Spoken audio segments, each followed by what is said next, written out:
there, and welcome to Lost in Literature.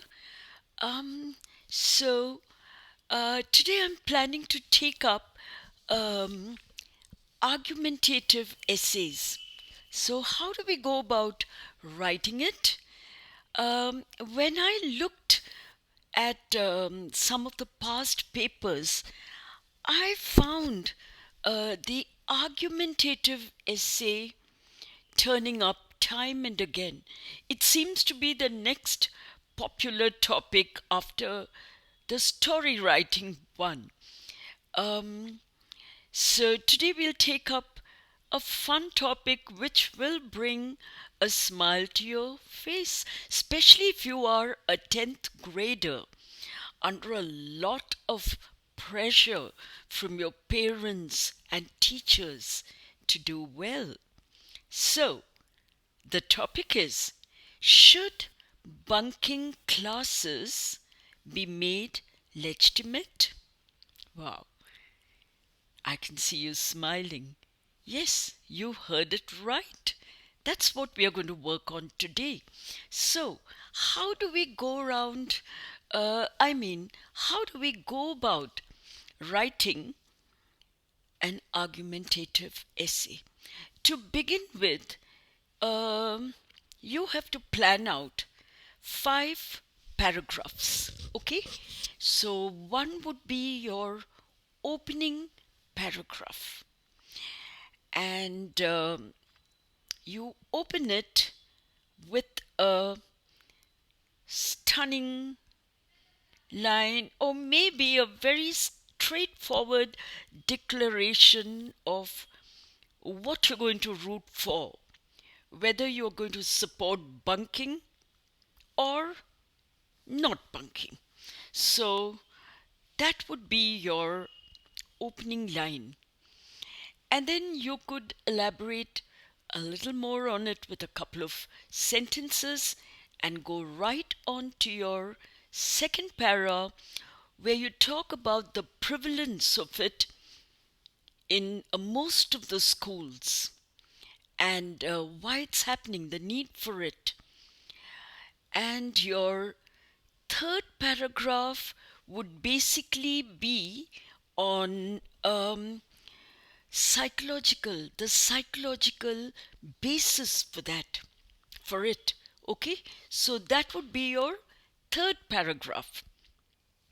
And the fourth one would be all about making memories and your personal experiences.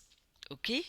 Then finally, the fifth one would be your concluding paragraph with, uh, your firm belief that schooling is no fun without bunking. Like, what school without bunking, kind of a thing. So, that is the structure of your paragraph. You see, I've got the points listed out here. Oh no, oh no. I've got the points listed out here so that, I can just remind myself as we go on as to which point has to be taken up. Yeah, old age tends to get me a little muddled sometimes. But I guess with this, I can't go too wrong. Okay, let's take up the opening paragraph. How should you attract your readers to it? Well, you could go for a very stunning opener or a simple one. Uh, you know, a simple one which is as cool as I'm all for bunking. Yes.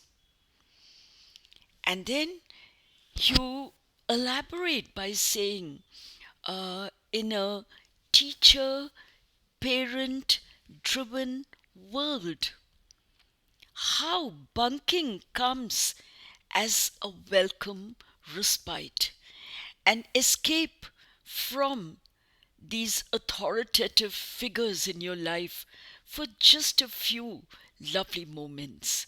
So that could be your opener. And going on to paragraph 2, um, well, we're going to talk about the prevalence of it, and I don't have to tell you that almost all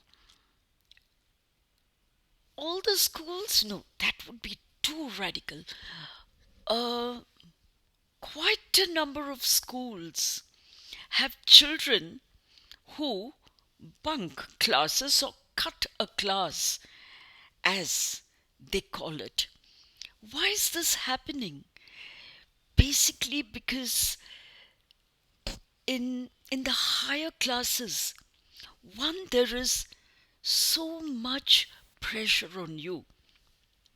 Two, you're forced to sit continuously, except for maybe a break of half an hour or so to gulp your lunch down. That's it. After that, you just have to sit tight in your classroom, not even daring to talk because your teachers are constantly reminding you to pay attention because it's class 10. So you just feel like running away. You just concoct an excuse, and the favorite one is, "Ma'am, I have to go to the washroom urgently." And you make your escape. The teacher can't stop you. And then, of course, another reason is because you just want to get out. You want to be part of your peer group, which is also making its way out of the class. And then you want to chill somewhere in the campus, right? And have a bit of fun. Well, the third reason for it happening could be because you have to submit an assignment urgently the next day, or maybe in the last period of your class. So you have to complete it. You sneak off quietly to the library and work urgently on it. The reasons are many. So naturally, it's just normal for children to bunk a class or two each day. The third reason is a psychological one. You have all these authoritative figures in your life at this point in school. They are constantly telling you to do this, do that. You have teachers telling you to pay attention, listen to me carefully, make note of these things, and have you done your assignment? For God's sake, revise. Keep revising your lessons, and at home, your parents make a study timetable. Remember, this is your final year. And pull up your socks, work hard, stay up in the night till about 10 or 11. Get up early in the morning. That's when all the points go straight into your brain. You have this coming at you, shot at you all the time, and you're sick and tired of it. You really, truly want to escape. And that's what you do in school. You bunk, you cut a class, and it makes you feel momentarily, at least for some time, as if you're in charge of your life. You want to be in charge of your life, but you have these people dominating you, and you don't know how to escape them. So, you sneak out of class. Maybe you sit in the library. Maybe you go to the tuck shop. But whatever it is, what fun it is to cut a class, to bunk a class and call your soul your own. And then, of course, the fourth reason I have here is you want to make memories in school. Nothing like school time. Nothing like childhood. Of course, you spend a lot of time in school and you want to have experiences with your friends which are memorable to you. And to do that, you have to, you know, find some place in the campus and do something together.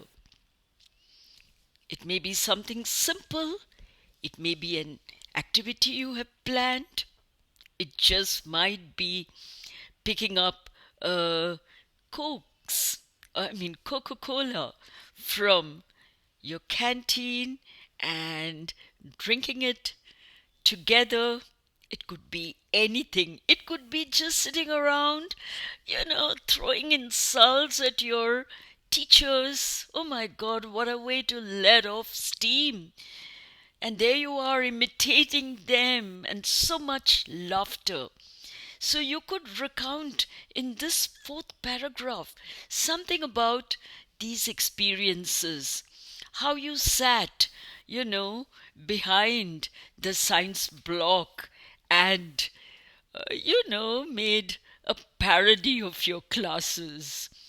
Yeah, and then maybe someday when there is a gathering for ex-students in your school, many years later, you meet your friends. And there you are, slapping them on the back and laughing over these little things you did in school. It's such fun. So you have to make such memories. And finally, the concluding paragraph. How are you going to end it? Yes, you're going to ask your readers, right? What's school life without bunking? I mean, there is no fun in it, no sense in it. You gotta bunk, and only then it's a school. Yeah? You have to keep up with your peer group. You don't want to be called a nerd sitting in some corner of your class, buried all the time in your books. What's so fun then in schooling? So, this is the kind of shape your essay would take. So, you see, argumentative essay is not a big deal. It's actually fun to write. And which teenager doesn't know how to argue persuasively? Remember those times when just before your board exams you convinced your parents that you need a break and that you're going to watch a movie with your friends in the local theater? Remember what arguments you gave them just to get them to agree to your fun outing. So think along those lines, and I'm sure you'll come up with one heck of an essay. So that's it for today, and I hope my talk made some sense to you, and maybe you could take up the anti bunking part of the topic as a pretend teacher and beat out your essay on that. So it's bye from me for now, and I'll catch you soon with another talk.